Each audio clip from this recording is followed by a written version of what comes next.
Communication કરવા માટે તૈયાર છે. બસ તમારી ધ્યાન ધારણા અને સમાધિ તે દેશમાં થવી જોઈએ. આપણી ધ્યાન ધારણા અને સમાધિ જે દેશમાં ના થાય તેની ઇન્ફોર્મેશન ના આવે, અને જે દેશમાં તમારી ધ્યાન ધારણા અને સમાધિ થાય એ ઇન્ફોર્મેશન આવે. પણ આખા બ્રહ્માંડમાં તમારી ધ્યાન ધારણા અને સમાધિ આ ચાર જ શક્તિ છે. સાપેક્ષવાદમાં જ્યાં બી તમે કરી રહ્યા છો અને કદાચ ત્યાંથી તમને કોઈ શક્તિ તમને અનુભૂતિ બી આપી દે કે કઈ વાત બી કરી લે, તો એ સંભવ નથી. આ કોમ્યુનિકેશન તમે પોતે પોતાનામાં જ કરી રહ્યા છો, એ શોધવું બહુ જરૂરી છે કે તમારામાં 84 પોઈન્ટ છે, એ પોઈન્ટમાંથી કયા પોઈન્ટ ઉપર તમે કામ કરી રહ્યા છો. કારણ કે ગતિત્વમ તમે કા ભવાની, એટલે તમારો હર સેલ ને હર કોશિકા હર બીજી મિનિટે ચેન્જ થાય છે. ખાલી એક શ્વાસ તમે બહારથી ખેંચો છો તો અનલિમિટેડ સેલ આવે છે અંદર. એ બધા રાબેતા મુજબ ગોઠવાઈ જાય છે અને હર ઉશ્વાસમાં કેટલા સેલ ડિસ્ટ્રોય થાય છે. છતાં બી જન્મથી મૃત્યુ સુધી તમારી બોડીમાં નથી સ્મેલ આવતી કે નથી એવું ઉતરી જતી. એક ભોજન જેવી આઈટમ છે, એ તમે બનાવ્યા પછી 4 કલાક પછી જો તેને ભોજન માટે તમે તૈયાર થાવ તો તરત સ્મેલ બદલી ગઈ હોય, પરમાણુ ચેન્જ થઈ ગયો હોય. પણ બોડીમાં ગોઠવાયેલા પરમાણુ કોઈ દાડો ચેન્જ નથી થયા.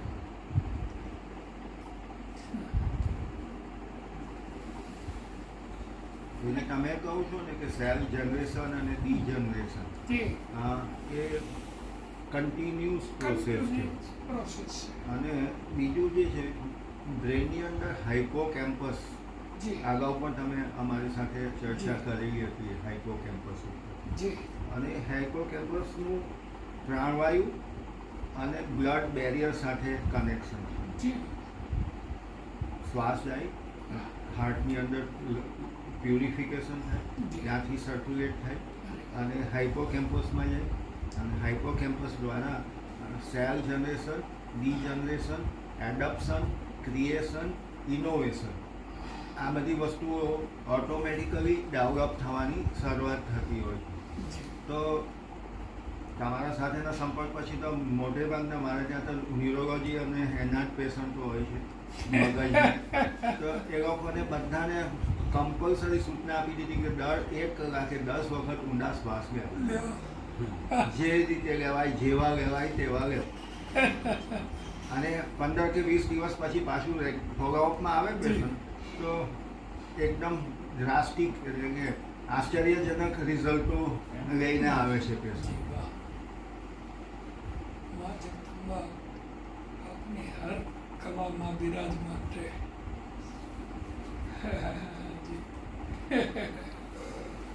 તો હાઇપોકેમ્પસનું એટલું બધું એ કામ હોય. યસ.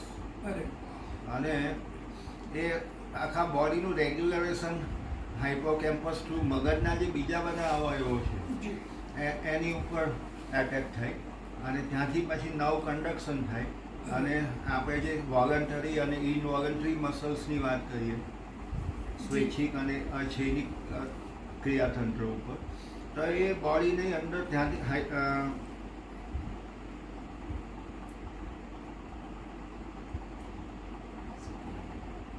હાઇપોથેલામસ અને પિચ્યુટરી ગ્લેન્ડ એ થ્રુ કન્ડક્શન થાય બોડીની અંદર. અને એની સાથે એક એસિટોકોલાઇન નામનું તત્વ આવે કે જે પાર્કિન્સન ડિઝીઝમાં અસ્તવ્યસ્ત થઈ જાય ને હાથ બધાના ગૂંચતા થઈ જાય. અને એની સાથે એક આવે કેલ્શિયમ ઇન્હિબિટર. એસિટોકોલાઇન રિલીઝ થાય, નવની અંદર આવે જ્ઞાનતંતુની અંદર, અને ત્યાં પછી કેમિકલ કેલ્શિયમ ઇનહેબિટર જોઈન થાય, અને ત્યાંથી પછી નર્વ સિગ્નલ આગળ જાય, અને એને લીધે મસલ ટોન, પાવર, ગ્રીપ અને સેન્સેશન આ બધું રેગ્યુલેશન થતું હોય છે. તો પ્રાણાયામની જે બધે વ્યાખ્યાઓ થાય છે ને, તે તો ખાલી ઉપરછલ્લી વાતો થાય છે કે ભાઈ આમ, અને આધ્યાત્મિક લેવલે તમારા જેવા તો અમને બહુ ઊંડાણમાં સુધી લઈ ગયા છે એ બાબતમાં. પણ જે અત્યારે યોગની જે પ્રક્રિયાઓ થાય એમાં આ બધા સાયન્ટિફિક રીઝનો બતાવીએ કે સાયન્ટિફિક વાતો કરીએ ને એ લોકોને, તો ઉલટાનો વધારે પ્રેરિત થશે કે ઓ આનાથી આટલા બધા ફાયદાઓ થાય છે, તો રોજ કરવા જેવી વસ્તુ છે. બહુ સરસ વાત કરી. આપનો પ્રકાશ. કોમ્યુનિકેશન થવું જોઈએ સાયન્સ અને ધર્મનો. અને તો હજારો માનવો કરવા લાગી જાય. હા, સાયન્ટિફિક ભાષામાં તમે પ્રવચન આપી દો તો વાત પતી જાય. ડૉક્ટર સાહેબ એ જ વાત કરી, ટોની નાડેર આપણી આ બુકવાળા હમણાં આ જ બધું કીધેલું છે એટલે કોષો વચ્ચેની જગ્યામાંથી જે કે આખું કોમ્યુનિકેશન થાય ટ્રાન્સમીટર્સ પર આખી વાત કરી છે.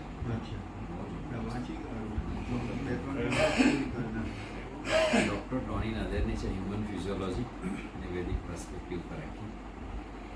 તો બાપુ આપણે સહિયારો પ્રયત્ન કરીને મનીષભાઈ, શરણભાઈ, હું, તમારા બીજા પણ જે લોકો આ વિષયમાં મદદરૂપ બને છે, અમે અમારી રીતે આનું ટ્રાન્સલેશન કરશું. આ જ અમારા વિચારો અંદર નાખશું, અને એક મસ્ત મજાની સહિયારી બુક બનશે આપણી. બનાવો ને બાપા, બનાવો ને. મેં તમને દરેક વ્યક્તિને દરેકની ભાષામાં રિલીઝ થાય. મને એટલી ખબર છે કે કોઈ પણ વ્યક્તિની કુંડલીની શક્તિ જાગૃત થાય ને એટલે એ વ્યક્તિ પોતાની માતૃભાષામાં જ અભિવ્યક્તિ કરી શકે. અને જેની બી જાગૃત થઈ છે એ વ્યક્તિએ પોતે પોતાની માતૃભાષામાં જ અભિવ્યક્તિ કરી છે. પછી ગોરા કુંભારની જાગૃત થઈ ને તો એને એવી રીતે અભિવ્યક્ત કરી કે મમતા મરે ને એનું મારે શું કરવું, વાલો મારો દિલનો દયાળ ચિત્તને ચઢાયો એને ચાકળે. એટલે ચાકડાની વાત કરી. પેલા કબીર સાહેબ છે બેઠા બેઠા ખાંચો વણતા હતા, એને વળી કુંડલીની શક્તિ જાગૃત થઈ તો કોને બનાવ્યો પવન ચરખો, તેના ઘડનારાને તમે ઓળખો સંકેત બોલે જ્યાં જોઈ તો સરખો. એટલે તમે જુઓ એમ જે વ્યક્તિની કુંડલીની મહાશક્તિ જાગૃત થઈ જે ક્ષેત્રમાં હતા તે ક્ષેત્રની વાત તેને પોતાની અભિવ્યક્તિ જે કરીને એ પોતાની માતૃભાષામાં જ કરી છે. વીજળીના ચમકારા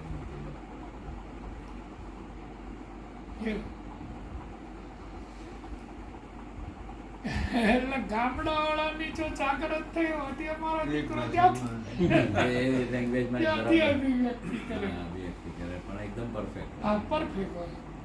હા, પણ એક એક શબ્દો બહુ ઊંચા શબ્દો વાપરી છે. કાલી ગેલી ભાષામાં સરસ અભિવ્યક્તિ કરે.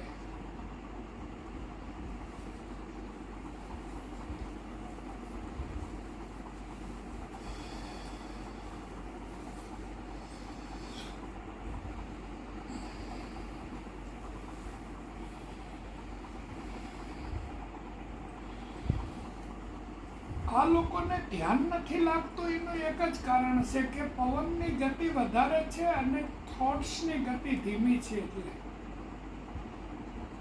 મેડિટેશનની સાથે એટલી જ માત્રામાં જો પ્રાણાયામ કરે ને તો મન સ્થિર થઈ જ જાય. કરવું હોય તોય ભલે અને ના કરવું હોય તોય ભલે. એક લોટો ભરીને ભાંગ પી લીધા પછી આપણે ભગવાનને 5 નાળિયેર ચડાવવા પડે કે હે દેવી હવે તું ચડી જા તો હું તને 5 નાળિયેર વધેરીશ. એ તો ચડવા જ માંડે. નાળિયેર વધેરો ન વધેરો. સાચી વાત છે, એવું છે. એટલે તમે પ્રાણાયામ કરો, કુંડલીને જાગૃત કરવી જ ન પડે. થઈ છે. તમારે જાગૃત કરવી હોય તોય ભલે, અને તમારે જાગૃત ન કરવી હોય તોય ભલે. તમે જો પ્રાણાયામ ચાલુ કર્યા તો કુંડલીની જાગી જ જાય. અને પ્રાણાયામમાં સોહમ મંત્ર છે ને, એ સગર્ભ પ્રાણાયામ છે. એ બહુ જ સમજવા જેવી શાન છે. જો આમ તમે કોઈ બી મંત્ર કરો ને તો 24 કરોડ મંત્ર કર્યા વાણિયા હોય, અને એકયની કુંડલીની જાગૃત થઈને હડીને મરી જાય. પછી એમ કે હવે અમારે સંથારો કરવો છે, પણ સંથારો જ કરવો પડે ને. આખા દુનિયામાં જેટલા દરદ છે બધા તારા એક નામ ઠોકીને ફર્યા છે, સંથારો જ કરવો પડે. એટલે મારે ત્યાં દવા માટે આવે તો અમે અનુભવ્યું છે, અમે અનુભવ્યું છે. હા, કેવું છે કક્ષાએ ગયા પછી બી શારીરિક વ્યાધિઓ તો દૂર થઈ જાય. એટલે એનું કારણ જ એ છે કે એને મંત્રનું જે ઉચ્ચારણ કર્યું છે ને, એનાથી રેડિયેશન જ ઉત્પન્ન કર્યા છે. ફ્રીક્વન્સીને હલાવી જ નથી, ફ્રીક્વન્સીનું નોલેજ જ નથી. એટલે એ એકલા રેડિયેશન ક્રિએટ કરે. રેડિયેશન ક્રિએટ કરે ને એટલે મેન્ટલી શક્તિ છે એને પ્રાપ્ત કરી લે, પણ ફિઝિકલ જે શક્તિ છે ને એ રૂગ્ણ થઈ જાય, પડી યુઝ ના થાય. એટલે રિઝર્વ એનર્જી છે એ વિસ્ફોટ કરે, એટલે બોડી રોગથી ઘેરાઈ જાય. થાઇરોઇડ, કોલેસ્ટ્રોલ, બધી સબ્જીઓને એ લોકો રોજ ચાલે આપવું, ખાવાનું બી સાદું ખાય તો પણ બધાને કોલેસ્ટ્રોલ. અને યોગ છે ને એ જો પહેલા હઠયોગ છે, હઠયોગમાં નેતી ધોતી બસ્તી નવલી ટાટા, તું જે હોસ્પિટલમાં કામ કરી રહ્યો છે, ઋષિ મુનિઓએ પહેલા કામ કરેલું છે તપોભૂમિમાં. અને હઠયોગના પાયા ઉપર તો રાજયોગનો પાયો નાખે. સંયમ, નિયમ, આસન, પ્રાણાયામ, પ્રત્યાહાર, ધારણા, ધ્યાન અને સમાધિ, એટલે પિસ્તોલની નળી જેવો યોગી તૈયાર થાય છે. હા, ખાલી હામું જો પરિણામ લાવી નાખે, કશું એને ટચે ન કરી. તમે એવા બાળકો છો, ખાલી દર્દીના સામો જુઓ તો એ સારો થઈ જાય.